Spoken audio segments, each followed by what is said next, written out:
le Canard enchaîné a été créé par un journaliste qui s'appelait Maurice Maréchal, qui avait pas mal bourlingué dans la grande presse et qui était lassé des mensonges répétés d'une presse qui était soit corrompue, soit aux ordres du pouvoir. Et cet aspect de propagande s'est fait plus particulièrement sentir, bien sûr, pendant la Première Guerre mondiale, où la presse était censurée.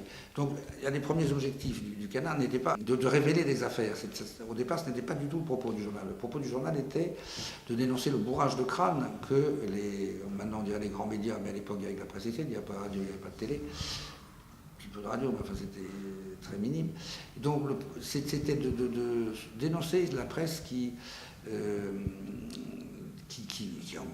pourrait le crâne des gens, il n'y a pas d'autre nom. Et avec une règle qui était d'en rire.